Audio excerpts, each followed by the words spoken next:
Convection Steam Oven Thanksgiving class. This is going to be a really fun class, lots of food, lots of information. I know we've got a really great group out there. A couple things to note. We will be giving my recipes. We'll be emailing them out to you at the end of the class. So if you joined our Zoom class, you will be receiving the recipes in a follow-up email. And secondly, I just wanted to make sure that everyone, and I think everyone already has, but we need microphones, we need your sound muted and your cameras off. As much as we'd love to see you and hear you, it makes it difficult for everyone to see and hear me. So we need everyone muted, everyone's cameras off. So I'm the only center of attention, okay? So now with that, I think we're gonna go ahead and jump right in because we've got a lot to cover. Today, we are going to be going over all of the steam oven modes, which are a fair amount of modes, as well as really digging in to those Thanksgiving classics that I'm sure everyone is wanting to make in 3 days' time. So I'm helping you kind of get started on your Thanksgiving prep. All right, first things first, I want to start with some steam oven basics, just to kind of get this clear and out of the way. This is your steam oven. It comes with racks like this, 2 of these, as well as a solid and perforated rack, which I'm going to show you here. This is our perforated rack with holes, and our solid pan, which can be used like a sheet pan, okay? We are able to utilize our steam oven without keeping all of these racks in the oven, okay? You have the ability to take out whatever you want, put whatever you want in there. Had a few clients ask if they have to keep all the trays in. No, I would recommend just using whatever tray you want at the time of cooking and then storing the rest of them somewhere close by, okay? So we are gonna utilize this tray a little bit later and we'll kind of talk about the functions of that perforated tray. Second most important thing to note, your steam oven, to get it going, it needs water to create steam, okay? These are not plumbed, and the water container is right here, the top right corner of your oven. You will see a button that says water. Push that, the water container cavity will pop right out, and you will see we've got it filled with tap water right now. You do not want to use reverse osmosis water or distilled water. The machine cannot read that there's any water in the cavity when you have either of those 2 waters. We recommend just using tap water. It can be softened, that's totally fine, or it can be filtered, but it cannot be distilled or reverse osmosis, okay? So that's how you get started with your steam oven. And now without further ado, we can start talking about the modes.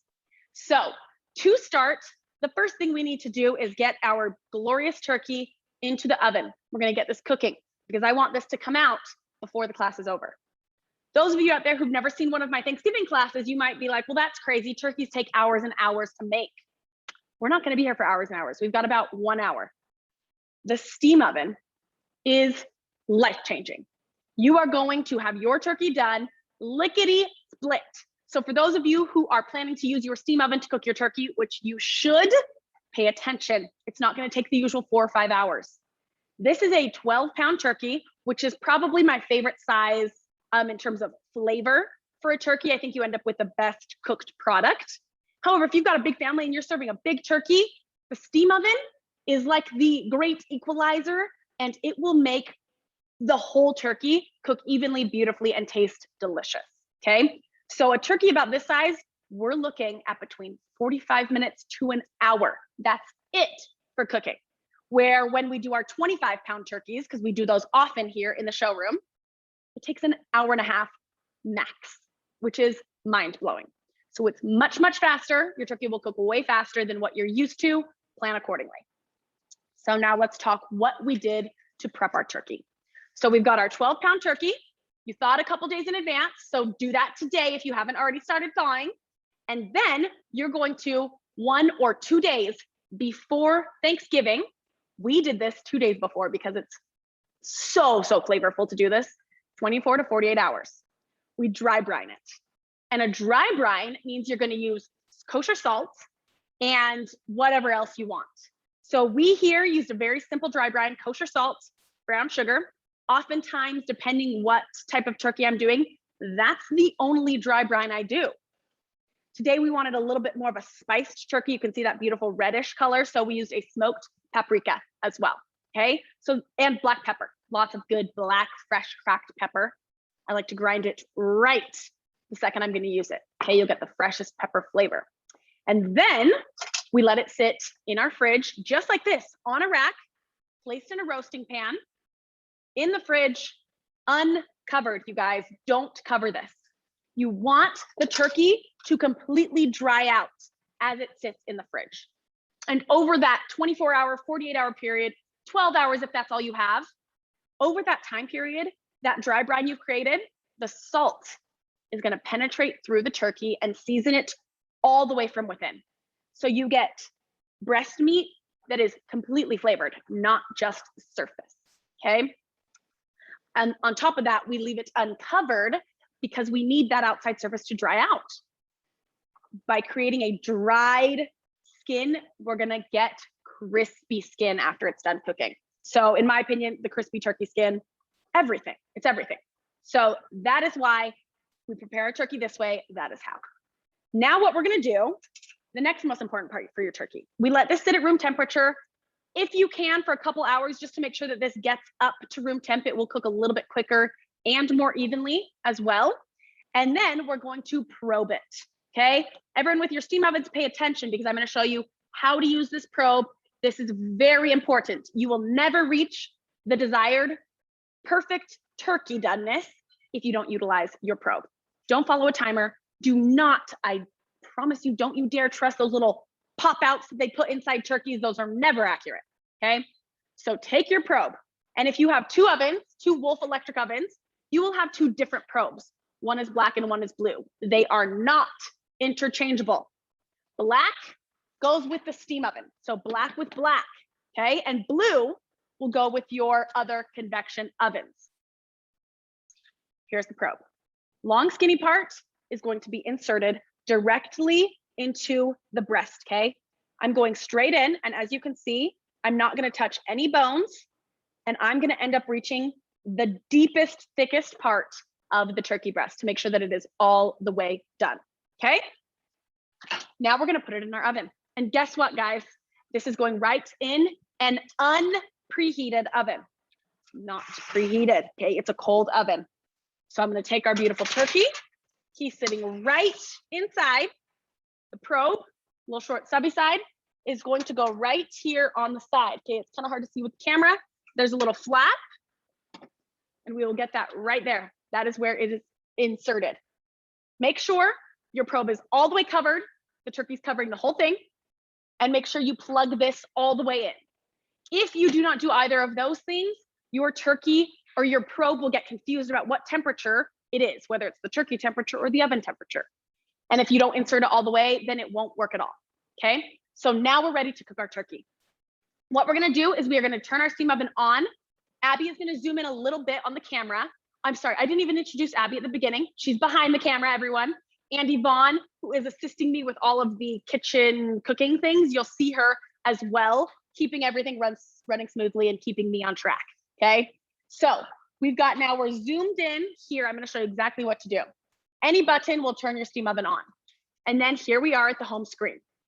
We are gonna go to the Convection Steam mode, right there, okay? We're gonna hit enter. From there, it'll tell you what rack positions you can use. With your turkeys, everyone, you're gonna see you really only wanna use the bottom rack because your turkeys might be a little too big to fit if you use any other rack positions, okay? You're gonna hit enter one more time. From there, you can adjust your temperature. Now we've got it set here at 330. I'm actually gonna increase that to 350. If, this is important, if you have a turkey bigger than 300 or bigger than 12 pounds, bigger than 15 pounds, do not roast your turkey on this high of a temperature. Drop it down to 325 or your turkey might get a little too dark, okay? If it's between 10 and 15 pounds, I cook it at about 350. So that is our turkey temperature for inside the oven. Now we're gonna set the food probe temp.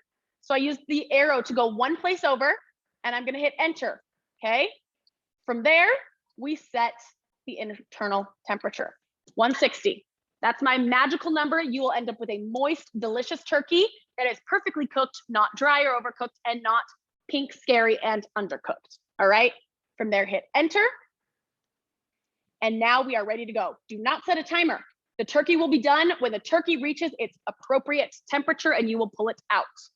We can now hit start. And that is your turkey. It is gonna get going, okay? Throughout the cooking process, I'm doing a chili vinegar glazed turkey. So if you follow this recipe that I'm doing, throughout the cooking process, about every 15, 20 minutes, we're going to glaze the turkey with a beautiful, simple glaze of sherry vinegar. We've got it in here. Sherry vinegar, see if I can kind of tilt that, there we go. Sherry vinegar, thinly sliced Fresno chilies, and a touch of honey and salt. It is not a sweet glaze, just enough honey to sort of balance out all that vinegar. Quite a bit of vinegar, a little bit of honey. Those chili peppers are gonna give it a little bit of spice and fruitiness, and we'll glaze, kind of spoon the glaze over the turkey throughout cooking process, giving us a lacquered, shiny, kind of crispier turkey skin exterior. So you will see Yvonne kind of throughout coming over and glazing our turkey. All right.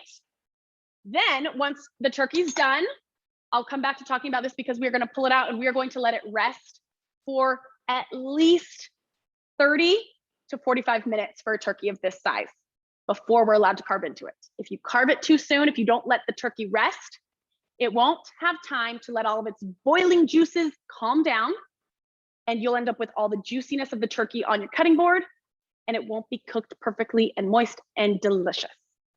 So that is our turkey. That is our convection steam mode. Now I will talk to you about the actual mode, because even though I'm sure most of you out here are here for the Thanksgiving recipes and ideas, we do also need to talk about the modes for those of you who have a steam oven brand new and you don't know what you're doing. So I will talk about each of the actual modes, what they're doing, and how do you utilize it on days other than Thanksgiving. So convection steam. So remember, that's the mode we're using for our turkey.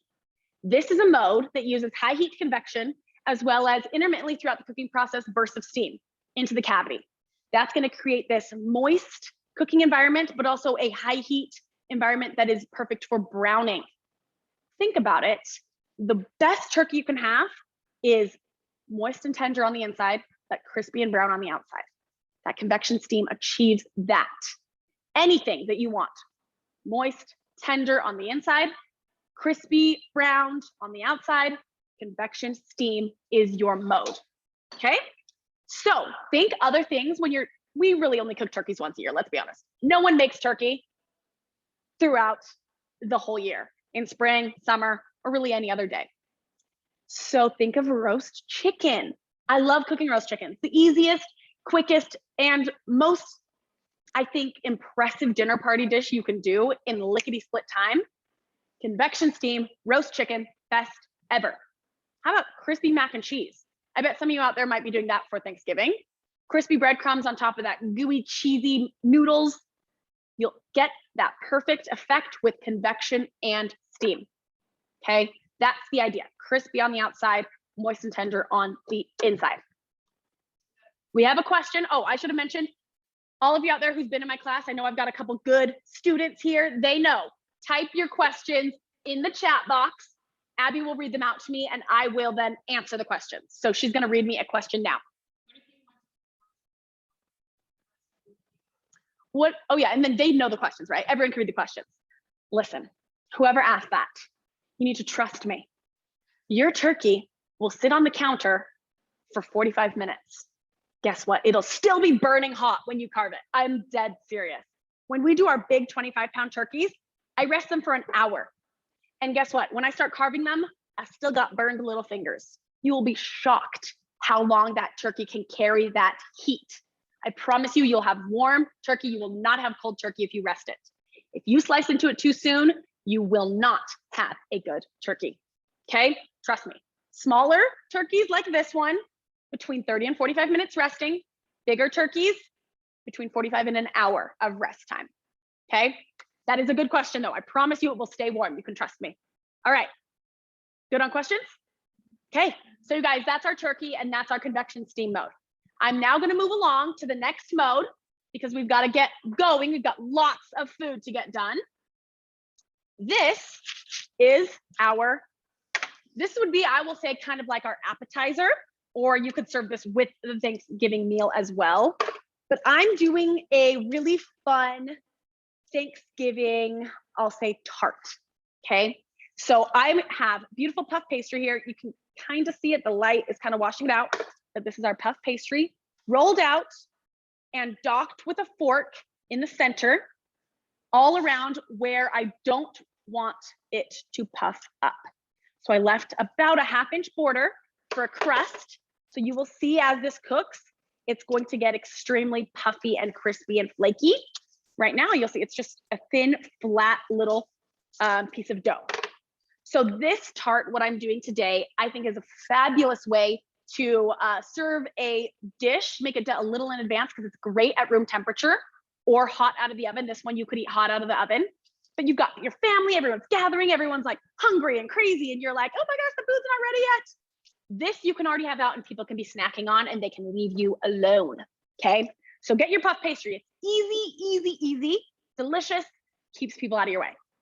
We're then going to take, this is what I've done. This is a little bit of olive oil that I actually fried some sage leaves in, all right? So I've got a bunch of these beautiful little sage leaves that I fried in olive oil a little bit earlier. It takes about 30 seconds. If anyone here has ever fried herbs, it's one of my favorite applications of herbs. It makes them just a little bit brighter in flavor and it gives them some texture so you can eat the sage leaves whole. Okay, they're delicious, like little sage chips. So I heat up my olive oil. After it's hot, I add the sage leaves. It takes 30 seconds. They'll start popping and getting crispy. Remove the sage leaves to a paper towel, season them with salt. And guess what? You've got crispy little sage fries and beautifully seasoned flavored olive oil. So we're gonna take that sage flavored olive oil and I'm going to brush it all over the base of this tart, okay? I want that infused sage oil everywhere. That's gonna give us just a little bit extra in terms of flavor, okay? So I'm just going ahead and taking that pastry brush all over olive oil base, okay? And then we're going to take a butternut squash that I have thinly sliced, peeled, thinly sliced. And I'm just gonna layer them onto our tart, okay? So I've got all these little half moons, layering them on, slightly overlapping. You don't want too much overlap here because you wanna make sure that this cooks all the way through. And you wanna make sure, because remember, this is raw butternut squash, you want to make sure that they are really nice and thinly sliced. If they're too thick, they won't have time to cook in the oven and they'll be a little bit too crunchy, okay? So now, sorry, I'm almost done. I'm making this a little too pretty and no one's even here really to see it, but I'm taking a little too much time making this lovely, okay? We've got all of our squash laid out on the base. And now we're just gonna take any of that excess oil and sort of drizzle it over our butternut squash just to help those stay moist and cook nicely. I'm gonna need a touch more. Can I have that olive oil? Thank you, Yvonne. Just a touch more, everyone. Make sure they all get just a bit. And then we can add a little bit of salt for seasoning. We want to season every layer of this dish. Okay, there we go. Now everyone's evenly coated in olive oil. We're gonna take a little bit of salt, sprinkle over the whole tart. So all of those squash get a little bit of salt and that's gonna help bring out their flavor so they taste even better. Gorgeous. And guess what, guys? That's all we're doing. We're gonna stick this in our steam oven. So what I'm gonna do right now is I'm actually gonna hand this to Yvonne, but I'm going to show you how you would do it in your steam oven. I need to keep this empty so that I can use it as my guinea pig so I can show you guys how to get to this mode. So that's your tart. Again, we are going into a cold oven. Do not preheat your oven here, okay? We're gonna go turn your steam oven on and we're gonna use a mode called auto steam bake. So it is not one of these 5 main modes on your home screen. We're gonna go ahead and push the more button. From there, you're gonna see a new screen with a couple new modes. Use your arrows until you see auto steam bake. From there, hit enter. This is what I would call our bread mode, our pastry mode. This is what bakeries use in their bakeries. This is what they use giant steam ovens called deck ovens, okay? So now we're gonna use this. We're not doing bread today. We're not doing braided bread. We're doing puff pastry. So from there, we're gonna hit enter. Again, it'll tell you your rack positions, hit enter. This I just put on rack position 2 usually. And then it's at 410 degrees. I love that. We're gonna go ahead. I'm gonna set, well, I don't need to. If you wanted to set a timer, go to set duration, enter, and adjust until you are at the timing you want. 20 minutes, enter, and then start, okay? Now, we're not really cooking it in here, remember? So I'm gonna stop it, and I'm gonna explain to you what this mode is doing while it's cooking in the other oven. So in this mode, auto steam bake, whether you're doing a pastry or whether you're doing your rolls for Thanksgiving, this is the mode you would use. It is going to start with steam. Again, cold oven, don't preheat your oven. Rolls, pastry, bread, none of those. Start in a cold oven. This mode will start with steam, okay? It's gonna fill the cavity with steam. As the oven is preheating, starting to increase and get up to the 410 degrees that you have set, it is going to evaporate the steam. So what is going to happen then is we're gonna end up with high heat. So start with steam, end with high heat.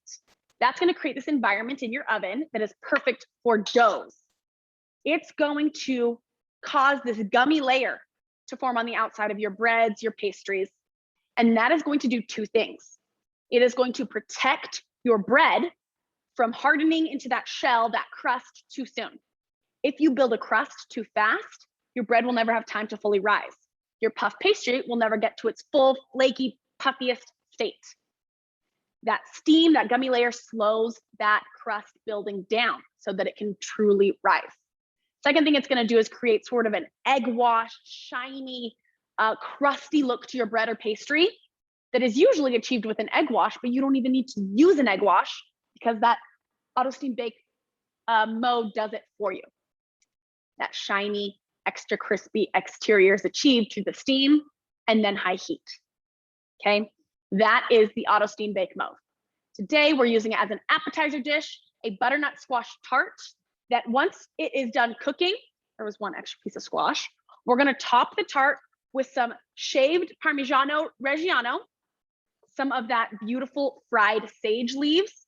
I put those all over, and this little spicy honey that I made a little earlier. This is honey that I cooked down very gently with thinly sliced Fresno peppers again to give that beautiful color contrast, as well as a little bit of spice and sweet to the tart. It's a delicious combination, okay? And then we cut it and serve it. So that is how we are going to finish our tart. Do we have any questions on the auto steam bake mode currently? Are we doing good? Okay, I think we're good, everyone. That's the auto steam bake mode. Again, if you have questions throughout, add them to the chat box. Abby will shout them out to me. All right, so now that we have done our tart, Yvonne will bring the tart back to me so I can show you how we finish it and you guys will see the end product, okay? So I can already smell our turkey. It's going, it's gonna end up amazing. The next thing we're gonna talk about is one of my Thanksgiving favorites, I think. It's hard to pick a favorite, but I don't know. There is something to me about stuffing.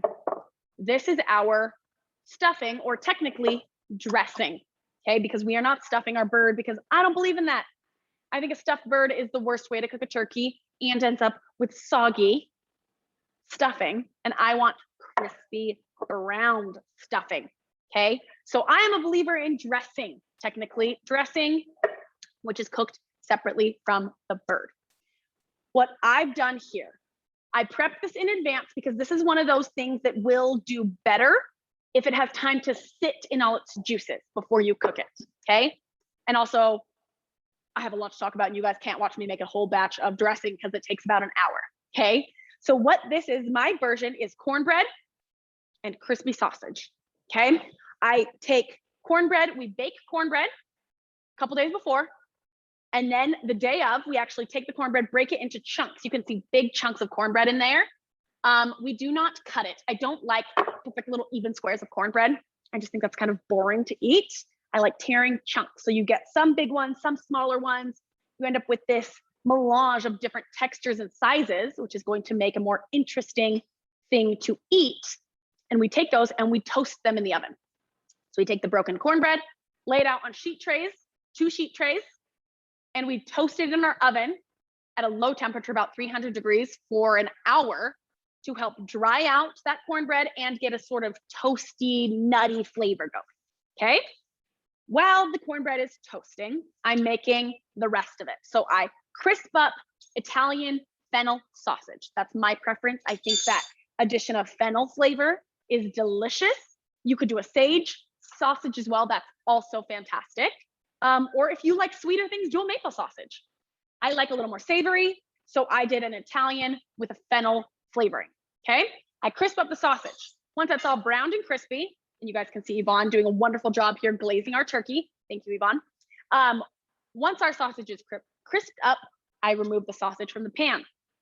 Wipe it out so you don't have any burned bits, and then I add a good amount of butter because the #1 ingredient for Thanksgiving is butter, and you need to accept that and be happy with it. This happens once a year, okay?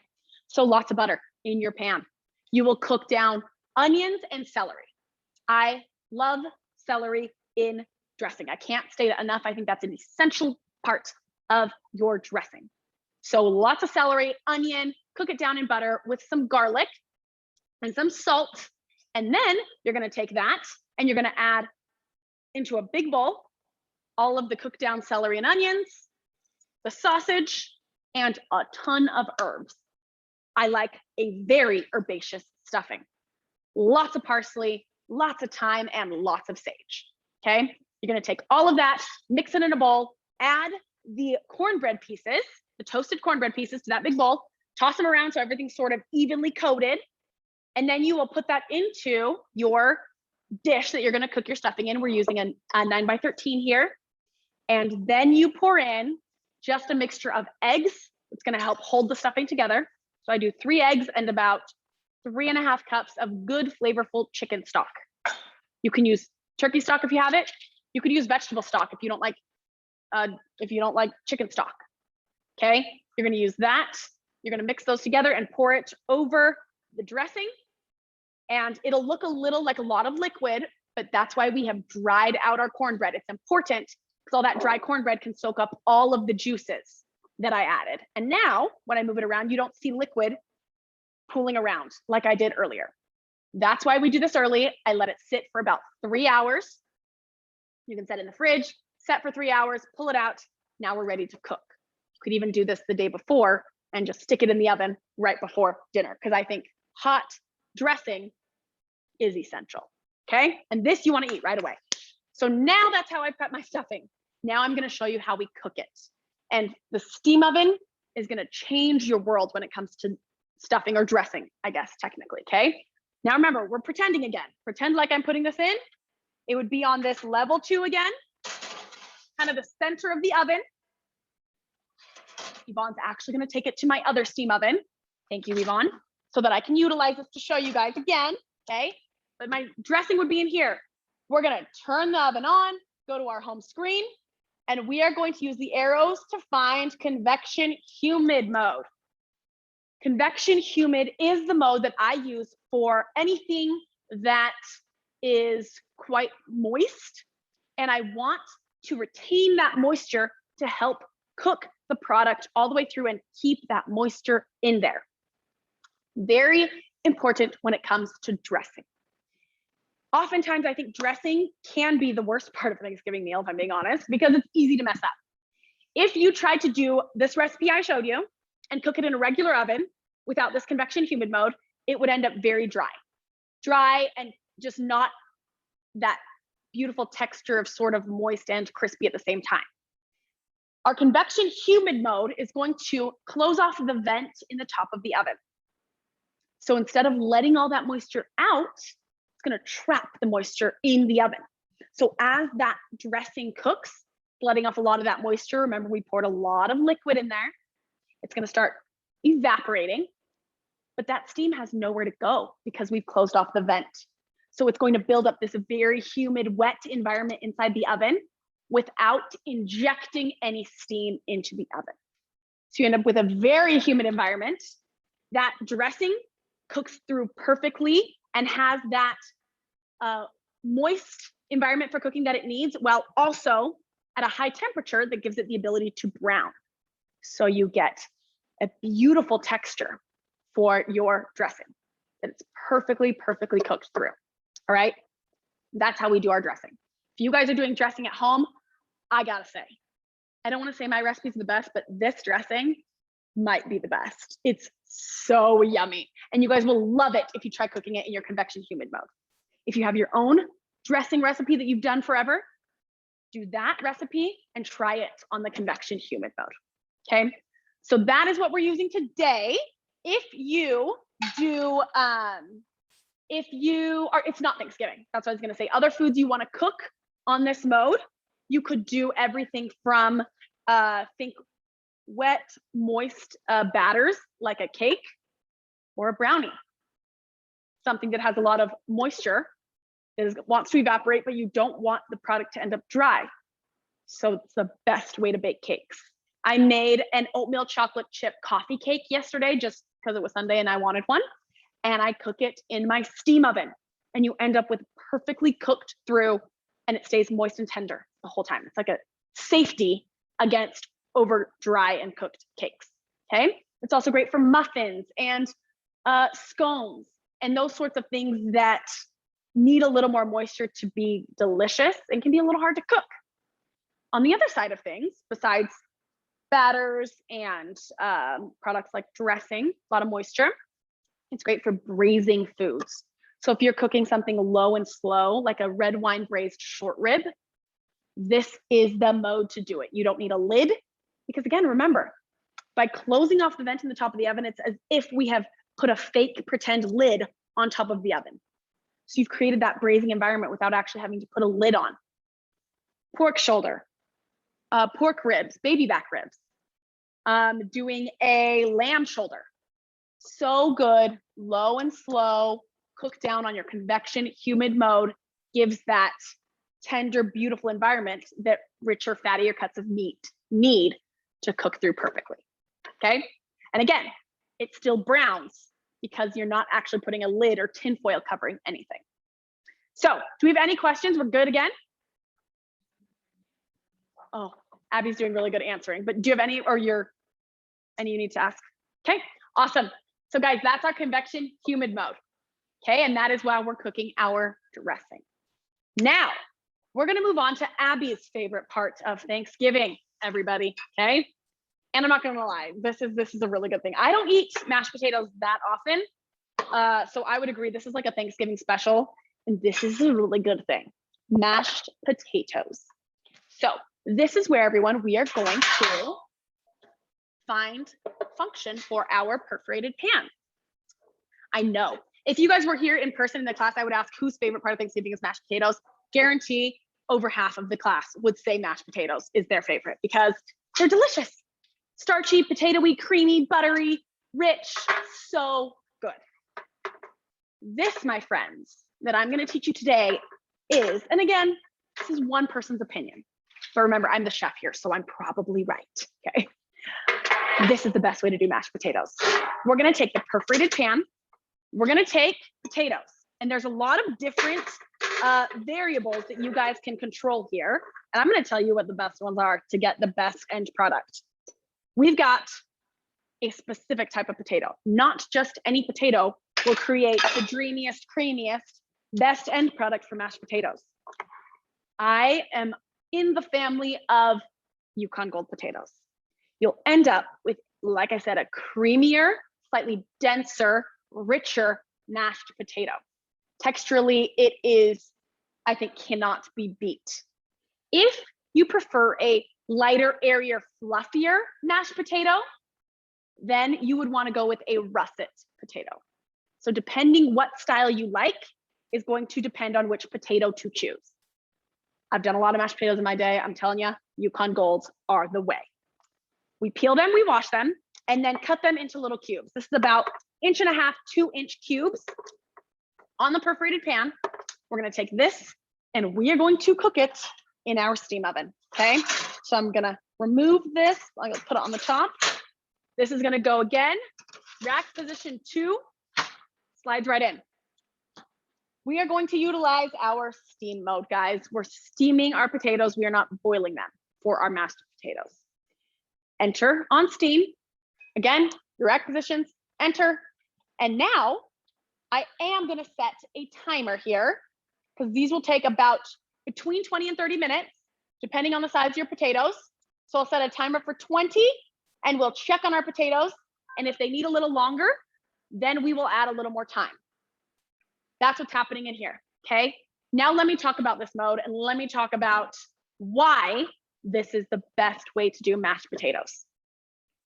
As we've spoken about the type of potato, that's the first area that you can select and choose correctly, okay?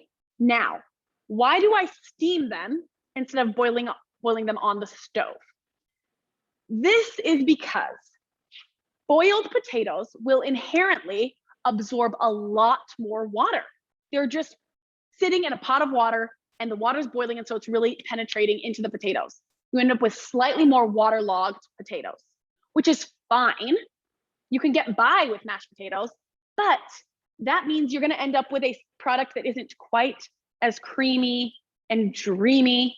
It's a little bit more, it can get a little bit denser and it can easily become gummy, okay? So we use the steam oven to cook those potatoes through perfectly, not logging them with water, and we're gonna end up with the best textural potatoes, okay? So that's why we're using the steam mode. After we steam them, we're gonna pull them out. We're going to add butter, of course, a bit of butter, some whole milk, and this is what makes these potatoes exciting, sour cream. So the potatoes, oh, I have to do something before I forget. I also have 3 beautiful peeled garlic cloves here. I'm gonna add to our steaming potatoes, okay? So I'm throwing these in right now, hopefully, whoops. Luckily I remembered at the very beginning, so the steam hadn't started coming in yet, but we've got the garlic cloves that are going to now steam with the potatoes. And as those steam, they're going to get tender and mild, so we can mash those right in with the potatoes. Okay, so a slight garlic flavor. And back to what I was saying, sour cream, we're gonna get a tang, sort of nice tangy, creamy texture from the sour cream. And then we're gonna add beautiful thinly sliced chives and crispy shallots that I just fried up right before class. This is a pile of crispy fried shallots. And we are creating with this sour cream and onion mashed potatoes. They're gonna be delicious, everyone. So that is the potato style we are doing today. We will top the potatoes with the crispy, crunchy shallots, and we're gonna mash them right before, because potatoes are one of those things you also need to have hot. And we'll sort of mash them in front of you so you guys can see the process, because it's important not to over mash your potatoes. You could end up with a gummy, gluey product, and that's not what you want, okay? Question? Okay, we got a question.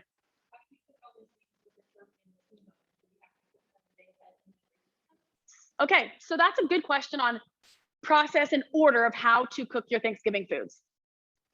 If you have one steam oven, which probably most of you do, we here in the showroom have 7, so we're very lucky. I would recommend prioritizing. Prioritize your turkey. That needs to be cooked in the steam oven, I will say right now. It's gonna be your best turkey you'll ever roast, okay? So remember, if you've got a big turkey, your turkey should be resting on the counter for an hour. In that hour span, you can either start doing your dressing, which I would probably recommend, or you can start steaming your potatoes, okay? Remember, if you've taken my advice and made your puff pastry tart in advance, because that's delicious at room temperature, make that before you do your turkey, set it out for people to snack on throughout the cooking process, okay? It's very good at room temperature, make it ahead. Then do your turkey. And then in the meantime, cook your dressing or your stuffing. It's gonna take about 40-ish minutes.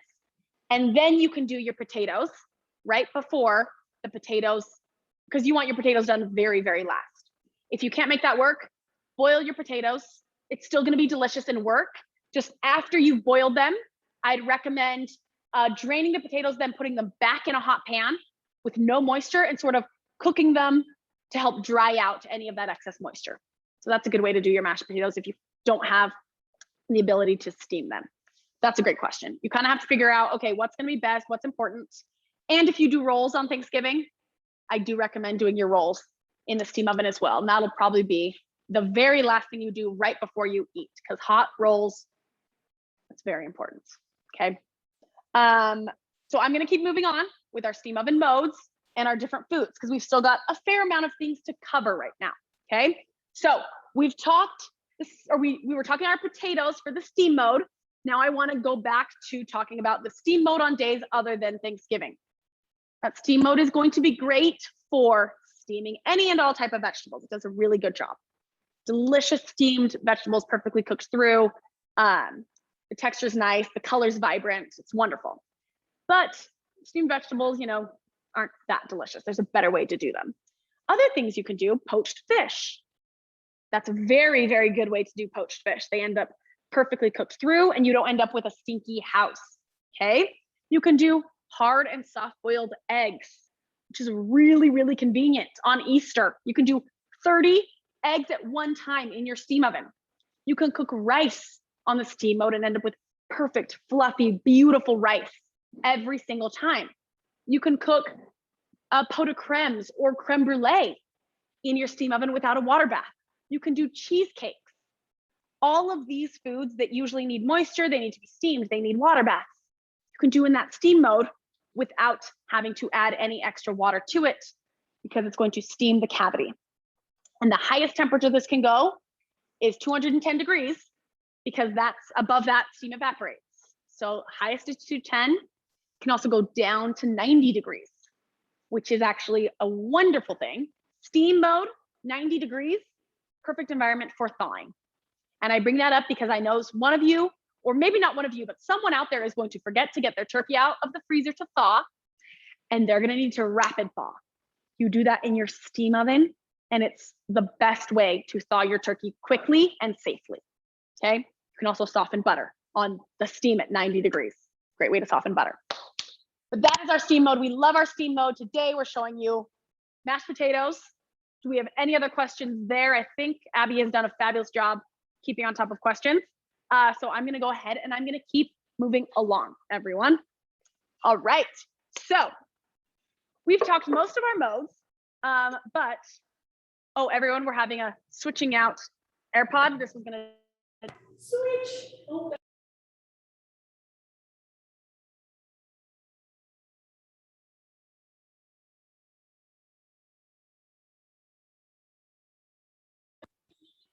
If you guys can't, okay, good. We have thumbs up. You can hear me. Great. Technical problems always when we do these classes. Okay, back to our steam oven talk. Okay, we're going to talk about 2 more modes today, important ones. And I'm actually going to come back to those mashed potatoes that we were just talking about, because the last mode we're going to talk about is important. Before that, we're going to talk about the convection mode. So what I am preparing today, I believe I need a sheet pan. Sorry, everyone, give me 1 second. I lost the sheet pan I was going to use. Oh, someone asked what? You can sous vide in the steam oven on that steam mode. It is the exact environment you would want for sous videing. I'm going to be honest with you because I'm always honest. The reason I don't do a lot of sous videing in the steam oven is because sous videing takes hours and hours and hours and hours, which is fine, except you're going to end up having to refill this water container 12 times, okay? Depending what you're sous videing, things can take 12 hours, 6 hours, but it's going to take hours. And this water container will hold 90 minutes of steam, but no more. So you're going to have to refill this every 90 minutes, and it's going to fill up water at the bottom of your cavity. So just being honest, you can absolutely sous vide in there. It's the perfect environment for sous videing, but it ends up being a little bit trickier to do in reality. So just full disclosure there, but you can do it, okay?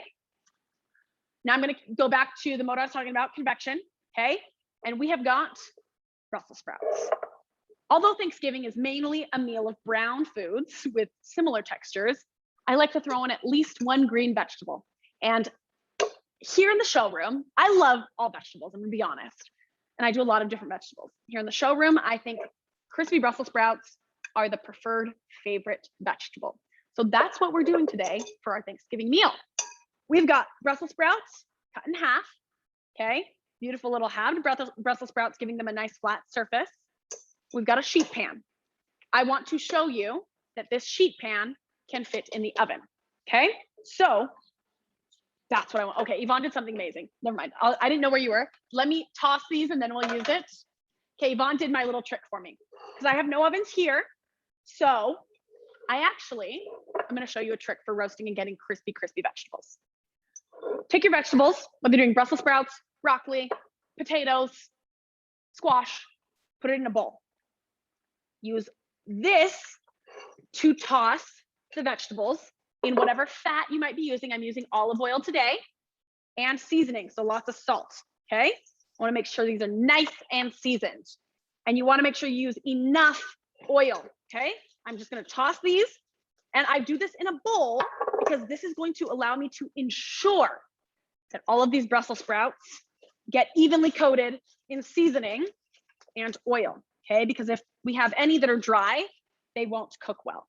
Okay, Yvonne, I'm ready for you. So oil, salt, and then a very hot preheated pan, okay? I think you guys are gonna be able to hear what I mean. This just came out of the oven. I don't know if they could hear that, but it's sizzling, okay? The Brussels sprouts hit the hot sheet pan and are sizzling and cracking. That is what you want. So we will spread out the Brussels sprouts, and you know, these are kind of smaller. So these are smaller Brussels sprouts. They'll cook quickly. They heard the sizzle. Okay, you guys, you understand what I'm saying now. You already know that's gonna help create a browned and crispy vegetable, okay? I'm really glad everyone could hear that because I put my ear in danger of a hot pan, okay? Okay, gorgeous. And now I want you guys to notice, me and Yvonne have taken the loving time to flip over all the Brussels so that that flat surface gets really nice and browned and flavorful and caramelized. Notice a single layer. We did not overlap any of the Brussels sprouts because, thank you, Yvonne. She's gonna go use another steam oven to cook it on the convection mode because these are obviously being used, okay? But by laying them out in a single layer, we didn't load and pile up the Brussels sprouts. We are gonna get crispy.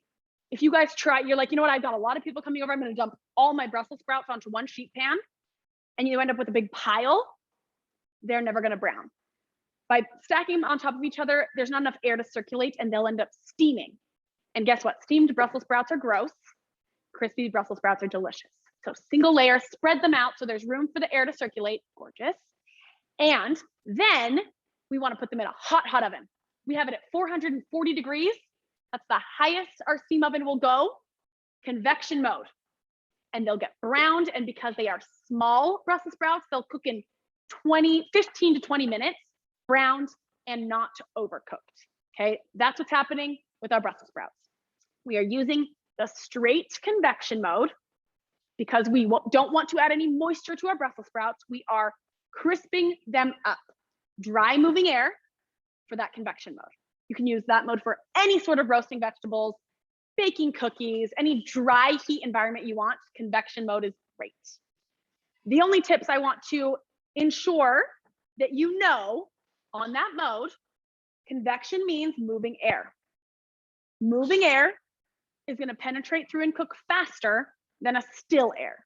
So if you're following a recipe that says cook your Brussels sprouts at 475 degrees for 30 minutes, you can expect your steam oven to go faster. The convection mode will always go about 25% faster, and it will be almost 25 degrees hotter to the foods. So drop your temperatures from recipes, 25 degrees, and start checking them for doneness 25% sooner. That is our tip on the convection mode.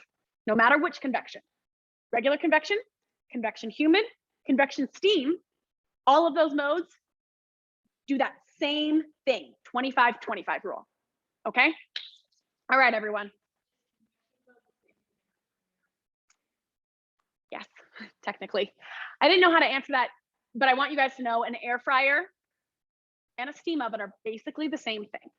The difference in an air fryer is it's a smaller cavity, so it's a little bit more air, but because our steam oven is so much smaller than our big regular sized ovens, it's very, very, very similar and close to an air fryer. If I were you, I would not own an air fryer because it's another big giant thing on top of your counter, and your steam oven does the same thing, I think a little bit better personally. But yes, whoever just asked that smart person, yes, same thing as an air fryer, the regular dry convection mode. Okay, fantastic. What I'm gonna do now, it's still pretty hot. I don't know if you guys saw Yvonne bringing this over to me. Look at our gorgeous little butternut squash tart, okay? She's cooked down, the squash is tender, the pastry is browned and puffed along the edges, and I'm gonna show you, like I promised, how to finish this. So I'm gonna take those shavings of Parmigiano Reggiano. If you want, you can use another sort of really flavorful, hard aged cheese like a Pecorino Romano. You could use a good, I'm trying to think of other cheeses I would use here. I really like the Pecorino and I really like the Parmigiano. They bring a lot of good flavor without having to add too much cheese here, okay? So I shaved those down, and then I'm actually gonna take that hot honey, if you guys remember that chili honey I made, and sort of drizzle it over the squash.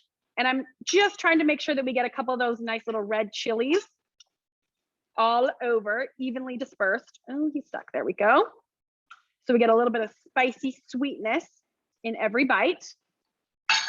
I have one blob of chilies and I have to spread those out or someone's gonna get a real nice fiery mouthful, okay? So we've got our chilies laid out, we've got our Parmigiano, and then we're gonna take those gorgeous sage leaves that were fried earlier and just kind of lay those over the top. So now you've got colors, beautiful textures and different flavors, herby, sweet, spicy, vegetal from the squash, buttery from the pastry. Laid those all over. I'm gonna finish it just with some toasted pine nuts for a little bit of crunch. And that is gonna be your beautiful Thanksgiving appetizer. At least this is gonna be our beautiful Thanksgiving appetizer, okay? So kind of giving you a nice view of that. We're gonna let this cool for a second, and then we'll cut it into gorgeous little squares before we serve. Oh, there you go, it's gone. All right, everyone. So that's how we finish our tart. If you guys remember, that was cooked on the auto steam bake mode, okay? And now what I wanna do, our potatoes are looking almost done. Our turkey is very close to being done as well. And so I'm gonna talk about the last mode. The last mode that I need to discuss is the reheat mode. Now, this is the mode you're probably gonna use most often, every single day, multiple times a day, because reheating food in the reheat mode in your steam oven compared to a microwave is like actually not even a comparison. You may never want to reheat your food in a microwave again because the steam oven will bring it back to life. It will taste just as good as the first day you made it, if not better, okay? So this is important because yes, for your average every day the rest of the year, a plate of food and your Thanksgiving leftovers on Friday, plate of food, plate of leftovers, put it right in the steam oven. On the rack, I just take a plate, put it on the rack, in the steam oven, reheat. It reheats at 250 degrees, which I think is a perfect temperature for reheating. And it'll take between 4 to 10 minutes to reheat a plate of food beautifully, depending on what food and how much you have piled onto your plate, okay? Luckily with the reheat mode, it's very forgiving. After a couple minutes, you can check on it, taste it, see if it's the temperature you like. If it needs more, let it stay in and keep heating up, okay? But for my friend who asked about the order and what you should do in your steam oven, this is a really neat thing. If you did want to do your mashed potatoes in advance, steam them, mash them, make them the day before, cover them, and then you can reheat them gently in your steam oven on the reheat mode. Generally, mashed potatoes can be very difficult to reheat because they can dry out, and again, they can sort of get gummy or gluey. By using the reheat mode in the steam oven, you're going to end up with a perfectly reheated mashed potatoes. So if you did want to do those in advance and then reheat them right before your meal, depending how stacked your potatoes are, and if they come straight from the fridge, they'll take longer to reheat. So warning, I recommend getting your potatoes, put them in like a long, flat 13x9 dish, load them up, let them get to room temperature, and then they'll reheat in your steam oven in probably 15, 20 minutes. Okay, stirring them every now and then to make sure they reheat gently and evenly. But you can reheat any and everything on that mode, and it will be perfect. The best way to reheat any leftovers. Okay, question?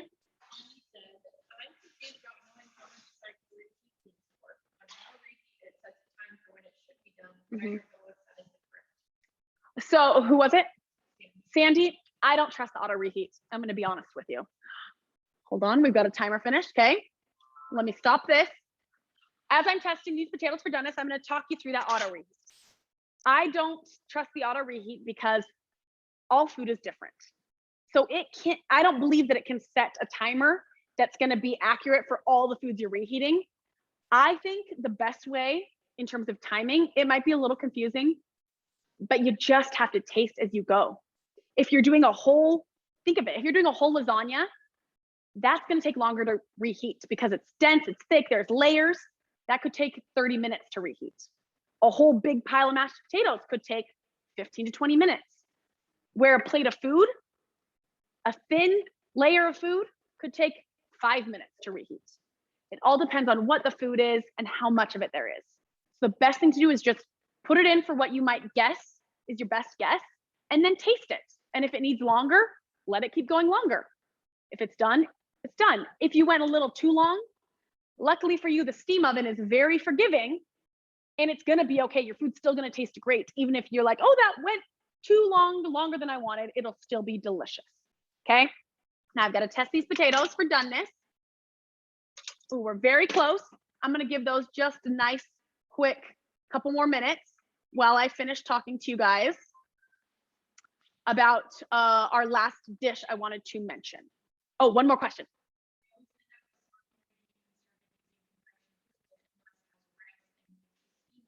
Oh, great mention or comment about the reheat. You're right. You're going to end up with a wetter product when you reheat in the steam oven because it's going to inject steam into the cavity to help bring your food back to life. If you don't want to end with soggy food, I'm going to teach you a trick. I can't really do it right now. Should we wait till one of these come out? It's about to come out. Okay. Who was it? Who asked that? Nancy and Regina.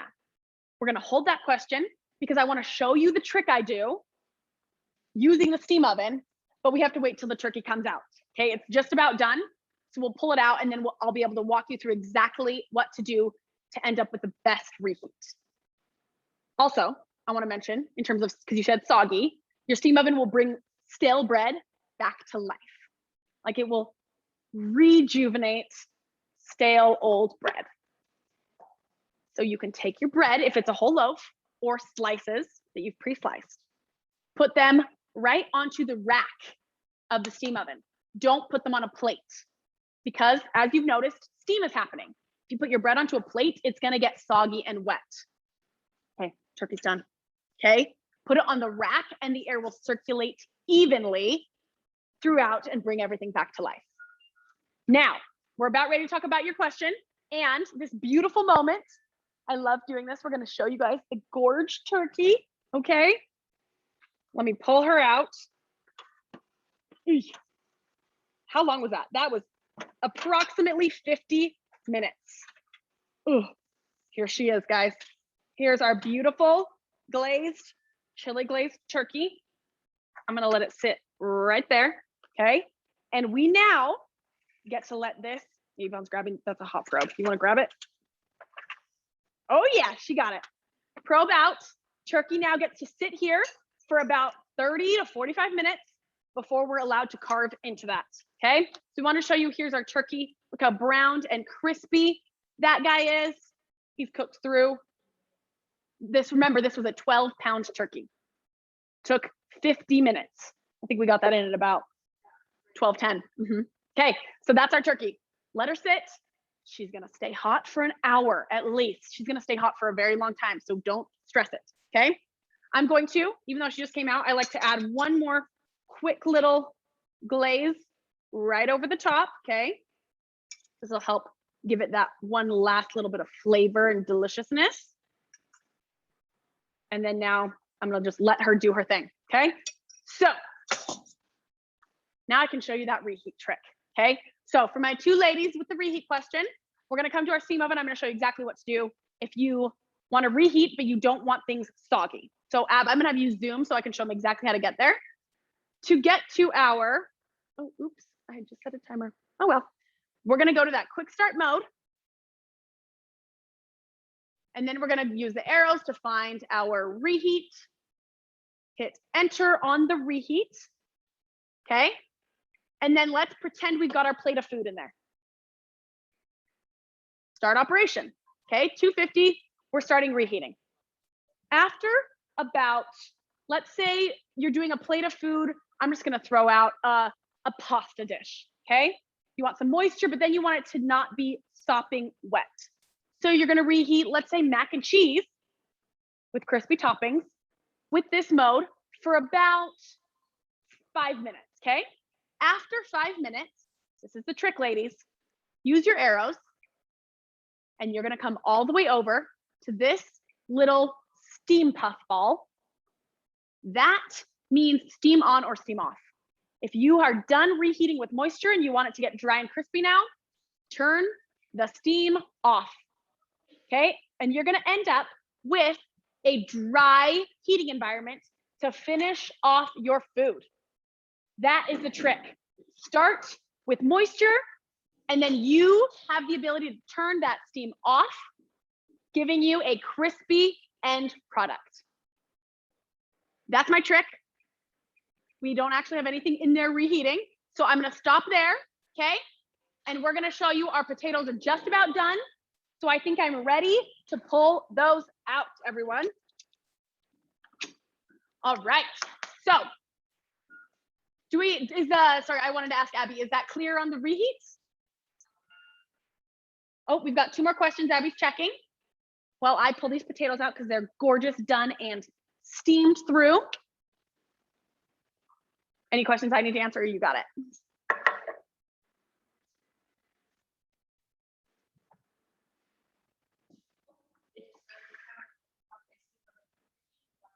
Yay! Oh, I'm so glad. I love giving fun new tips. Fabulous. Okay, so now I have a few more things to get done, everyone. We're gonna make those potatoes. Whoops, because mashed potatoes have to be done when they're hot. You can't make cold mashed potatoes, okay? So we're gonna go ahead and we are going to pull, oh, I think I just moved my hot pads. There they are, okay? We're gonna pull out our potatoes. Go ahead and get yourself a little nice steam bath. And now, give these a nice little shake. I'm gonna dump these into our bowl here, okay? And we are just going to mash away. I'm trying to decide the best way to get this over here, everyone. Oh, okay. So I'm gonna grab this and I'm just gonna kind of slide our potatoes. Yes, I think we're doing really good here. And if you remember, there's 3 little garlic cloves in there as well.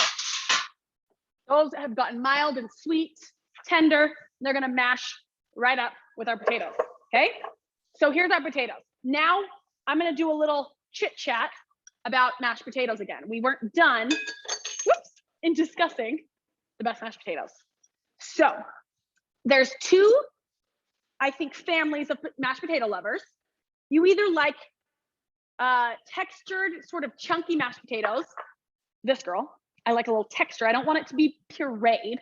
I want a really chunky, textural, fun mashed potato to eat.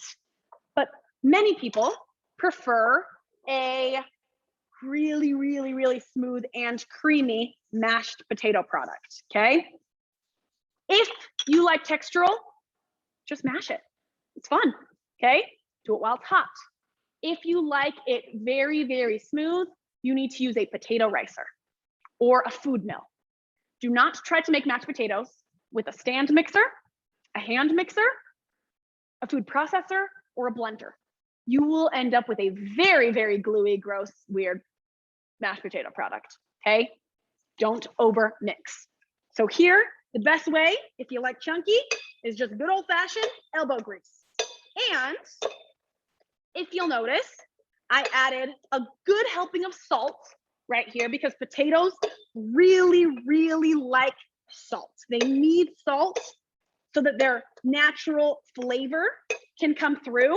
And if you don't add salt to mashed potatoes, I promise you guys, they will not be good no matter how many crispy fried shallots you put on top of them. So season your mashed potatoes well, okay? We're pretty much already at the texture that I like. Do not over mix your potatoes, or again, you can end up with a less creamy, dreamy, fluffy mashed potato and a more stiff, dry, gluey mashed potato, okay? So, gorgeous. I also mash some softened butter in with our potatoes. Then I like to come in and add some room temperature milk, whole milk. I'm gonna start with that, save a little bit aside, just to see if we get to the texture that I like, okay? And I'm just mashing in that milk until the potatoes absorb everything, okay? And then we're pretty much there here. Sorry, that's loud. But we can't leave any potatoes on the masher. Okay, I'm gonna put that right here. And then we have just a few more products. I'm gonna pull these off. We're gonna fold in that sour cream. So I have got, I'm gonna go ahead and grab a wooden spoon, give these a nice stir. At this point, we're beautifully mashed. Everything's combined, but we've got some nice texture. And I like where we're at with that milk. So now I add sour cream, and I've got a heaping quarter cup, and I'm just gonna stir that beauty in. And I'm gonna give this a taste, everyone. And that's gonna be our mashed potatoes, okay? Piece by piece, you bring these together, simple, delicious. I've got to add a few cranks of black pepper because I do like potatoes with black pepper. That richness is really nice broken up with the pungency of that black pepper. Now we taste, see if we need more seasoning.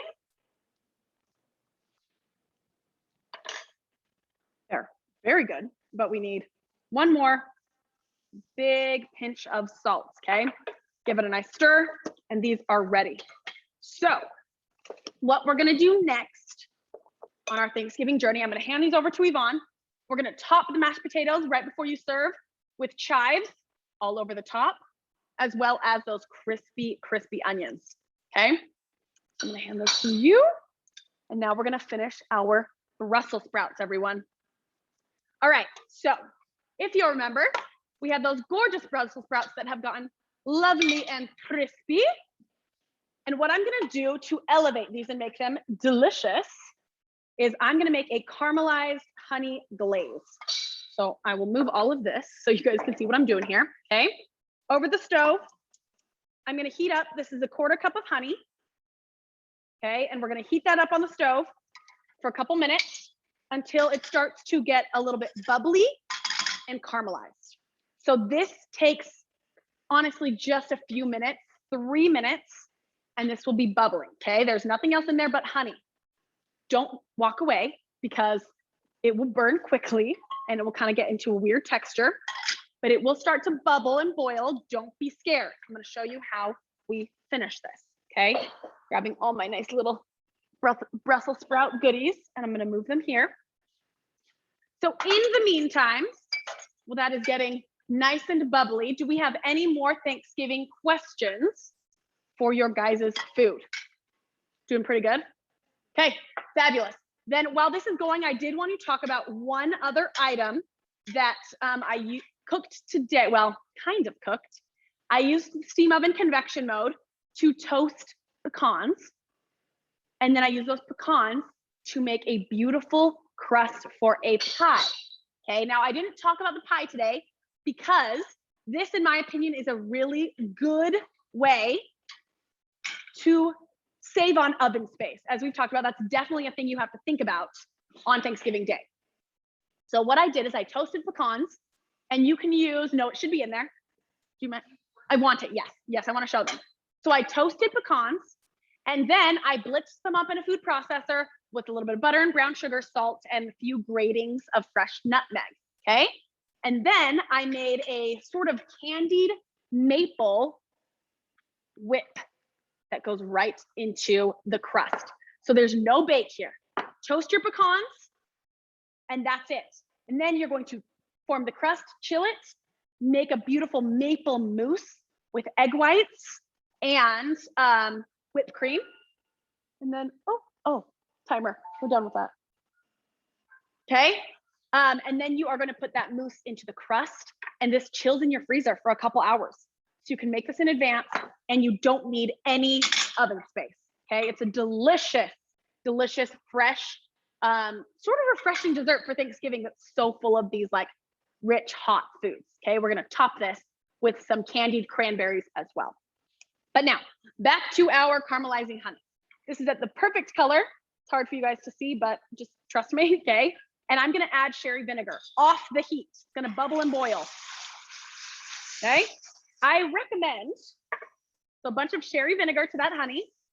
I recommend keeping your face away from this situation, because if you inhale hot vinegar, you will die. You're gonna end up with this just face full of hot vinegar, and you will think that you're choking, but don't worry, you're not, okay? Then I'm putting this back on the heat for a second, okay? A little bit, probably about medium-ish heat. We're now going to add just a few tablespoons of butter, okay? And I'm just gonna sort of add that in, stir it around, and once that butter is incorporated, our glaze is gonna be done. I added a pinch of salt. I'm adding a pinch of red pepper flakes.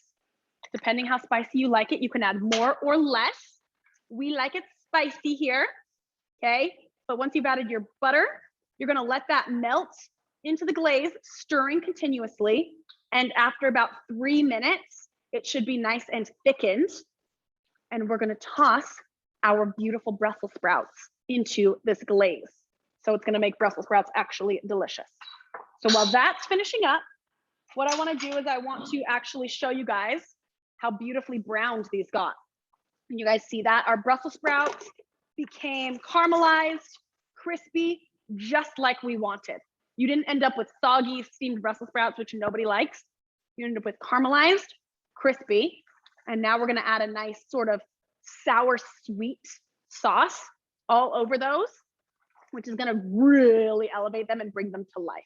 I will tell you, I've had many people tell me their favorite part of Thanksgiving were these Brussels sprouts. So I'm just saying, they're pretty darn delicious. All right, to finish off, the glaze is looking fabulous. I am going to pour the glaze all over the sprouts now, toss them together, and then we are gonna finish with thinly sliced scallions and some lemon zest, okay? Just for a hit of bright freshness and florality that the lemon can give us. All right, everyone. And we're still doing good on questions? Wanted to double check. Okay, wonderful. I'm actually, yes, this is a half-size sheet pan. Oh, yes, well, this is, the honey's gonna go a little bit longer so I can show them this little trick. This is important. Half-size sheet pan. This is what we all have in our house, okay? This is kind of the standard residential sheet pan size. This does fit in your steam oven, everyone, okay? So I'm gonna show you here real quick where we did our potatoes. Our steam oven does come with that solid pan. You can roast your Brussels sprouts on the solid pan or use a sheet pan, and you're gonna slide it in between rack places. So instead of being on rack place 1 or 2, you're going in between at what I would call rack place 1.5, and your sheet pan will slide right in. Okay, everyone? Perfect timing. The glaze is done. I'm actually just gonna pour this all over our Brussels, okay? And then give these a nice toss so everything's coated. You could also do this in a bowl if you wanted to, but why dirty one more sheet pan, you know? And then we're gonna take this, and again, whew, the vinegar started to get me in my eyes, so if I start crying, everyone, don't be alarmed, just because we're really excited about our Thanksgiving meal, okay? We're gonna take this. I think, did you take that from me? Can I have that? Thank you. I'm gonna grate the lemon right over the hot Brussels sprouts and glaze. And the second that zest hits the hot product, you start to smell that lemoniness, and it releases those gorgeous, gorgeous perfume and aroma. So get that all over the Brussels sprouts. We're not adding any lemon juice, just the zest here. Beautiful, beautiful application of Brussels sprouts. And then we're gonna take those scallions all over the top. We love scallions here, so I'm doing a pretty good amount. You don't have to do them all if you don't want to, but that, everyone, is gonna be our delightful Brussels sprouts. I'm gonna hand those over to Yvonne to finish setting up. I think we're good on steam oven functions, unless, did I miss any questions? Okay, everyone, that's our steam oven, all of the modes. Before I show you our finished Thanksgiving meal that we just prepared in about an hour, so quite impressive, I want to talk about cleaning of the steam oven. I'm not gonna go too far in depth here because we're already running a bit behind, but we did get a lot done, so I'm not mad about it. But for those of you who are gonna roast a turkey in your steam oven for the first time, afterwards, you're going to look inside and you're gonna be like, wow, this looks disgusting. How am I ever gonna clean that? It's very, very easy, luckily for you and all of us. Our steam oven is stainless steel. The whole cavity, every rack, the perforated pan, the solid pan, all of it is true stainless steel. Because of that, you can use Easy Off. So the Easy Off, we use the fume-free version because the other version is just really strong. And we use this, and once your oven is completely cold, you can take the racks all out. You can then unscrew, there's 2 little knobs at the front of your steam oven on the racks. You just unscrew those. Lefty-loosey, righty-tighty, and then you can pull off the side racks as well. This gives you a full surface. You can spray Easy Off all over, inside, top, bottom, every dirty surface, you can spray this all over. And then you're gonna close up your oven. You're gonna wait 4 hours up to overnight, because depending on how greasy your turkey was, it might need it. And the next day you'll come back and you will just wipe everything out. And all of that grease and dark caramelized marks on your steam oven will wipe right off. Use a damp cloth and all of that comes off, okay? In terms of if you didn't just cook a turkey and it's not quite that dirty, then you can just use the steam function by itself to sort of help clean things up. Or you can use water and vinegar and a cloth to wipe off any marks, any grease. Or if you need to spot clean, if there's just one spot that's dirty, we use a lot of this Barkeeper's Friend as well. And this is fantastic for cleaning any surfaces. We use this in our regular ovens and our steam ovens. Really, really, really nice. Okay. Probe. Lastly, I just want to mention, do not wash this in your dishwasher. It can ruin the probe.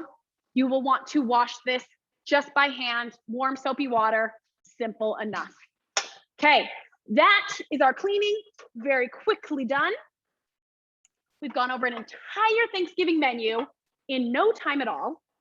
And while I've been talking, Yvonne has set up our Thanksgiving spread so you guys can see it all. And Abby is going to, thank you, Abby is going to show you with the video camera now, our gorgeous Thanksgiving so everyone can see. I'm so excited. This is our gorgeous caramelized crispy dressing, that cornbread sausage stuffing, if you will. Our turkey looking flawless. Look at her, she's gorgeous. This is a quick cranberry sauce we made. This is that tart you guys all saw. Our mashed potatoes with the crispy shallots and chives all over. Our finished Brussels sprouts. and of course that pie that I just mentioned, and the little candied cranberries on top. So that is our Thanksgiving to you. I'm so glad you guys joined us. Thank you all for joining our Thanksgiving. I hope you guys enjoy your own Thanksgiving. If you use any of these recipes, please let me know. I'd love to hear how they turn out. And if you enjoyed them, and if you guys have any other questions, please never hesitate to reach out to us in our showroom or to the local showroom in your area. We're all so happy to answer any and every question and make sure that you love your steam oven as much as we do. Okay. Thank you again. And everyone have a really, really happy Thanksgiving.